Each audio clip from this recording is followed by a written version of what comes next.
What's going on there, Workforce? Chris here with Work to Game, and it is time for another dungeon guide. This time it is the Swallow's Compass, the new dungeon with Stormblood patch 4.3. And we're going to go ahead and dive in here. The first thing you're going to have to do is clear these two giant Titan guys blocking the big colorful door, and after that you're going to see that door is locked. It is locked because we have not gone around and gathered our elements, so we will have to go and tear down this protective ward one element at a time. So we'll make our way around the room, going to the right here, and we'll start with water. Now the key to water is that you are going to go ahead and have to gather it all up, and there is going to be an element of that explodes. So go ahead and make sure you tear that down. We didn't wait to see what the explosion did. I don't imagine that's a good idea.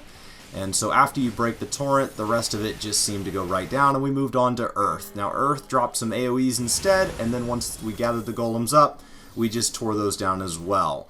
We had a red mage and a black mage in this run, so it was pretty smooth because we had plenty of AoE to go around. And thankfully, on our first run through, we had a red mage for the reses, because some of these boss fights get a little bit tricky. Now, as we move into wind, there's going to be a tornado that bounces around the room. That makes sense. Don't touch that. Gather up the adds, tear down the big guy. No big deal. Now, we are preparing to go into our first fight, and I will say that this dungeon is not very mechanic heavy in the number of mechanics, but the mechanics are very unforgiving, and so you can find it being a little bit tricky. Now, the reward here is going to be I-345 loot. There is a ton of treasure chests, and if you keep opening those, you're going to find probably more loot than you know what to do with. It is 330 to get in here. Crafting gear is at 350 with now the ability to be kind of upgraded to 360. So it's solidly on point, but depending on kind of where you're at in your gear progression, you may not find this be totally replacing anything that you're really using that's a decent quality for the patch so far. Now, Ortengu is our first boss. He's going to have a line AoE. Don't stand in that. And then he's going to have some fire things like a dodging puzzle from Mario. Now, if you touch these, they are going to build a stack on you. And so you'll notice that I kind of slide a little too close and I let a couple of these first ones clip me. And they're going to build a stack on me that will eventually fall off. Now, these fireballs are going to go up in the air at some point, and they're going to come down and explode, but first he's going to have a turn mechanic. So if you don't catch that, it's going to run you in the corner and sometimes catch even more fireballs. So I'm already at 2 stacks, and then that naturally is putting some extra work on my healers.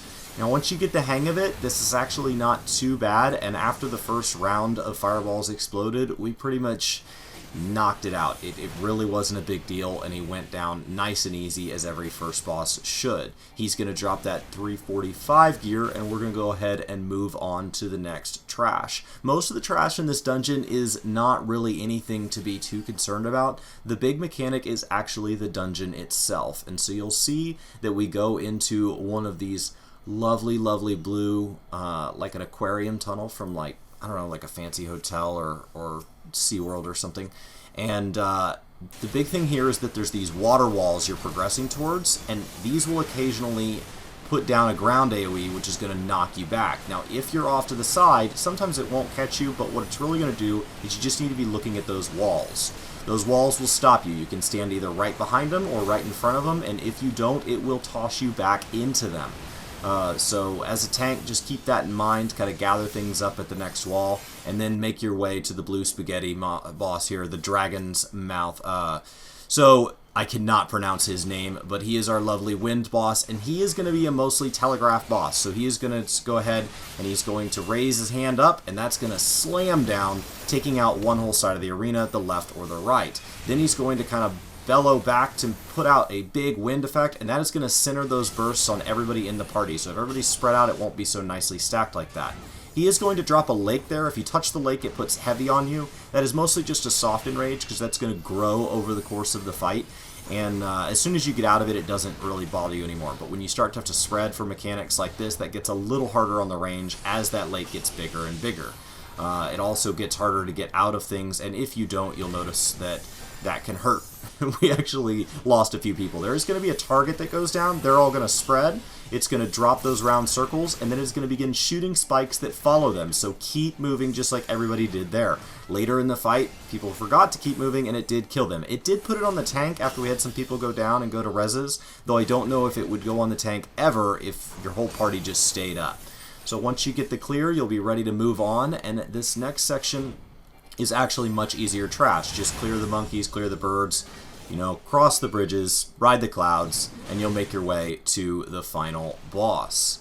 Now, the final boss here is going to be kind of a monkey king, and he doesn't have too many mechanics, so I'll try to touch on them all here. But the big thing is that once they start getting layered, this fight gets very complex very fast. His short end is going to be your tank buster. That's just going to drop right on you. I wouldn't stand in front if I wasn't a tank to see if that had a cleave or not. Both ends is going to cause a knockback. If you avoid it like that, it's no big deal. Mount Hagugo is going to have you drop in. It's a meteor attack.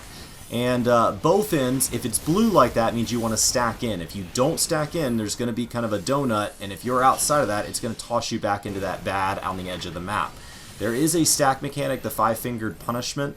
If you don't have enough life, our red mage went down there. And then you'll notice occasionally we do get knocked back, so be sure you know exactly where you're standing at each of those moves. Now he's going to drop some adds. We gather these up, and we go ahead and use that big AoE limit break to take him down.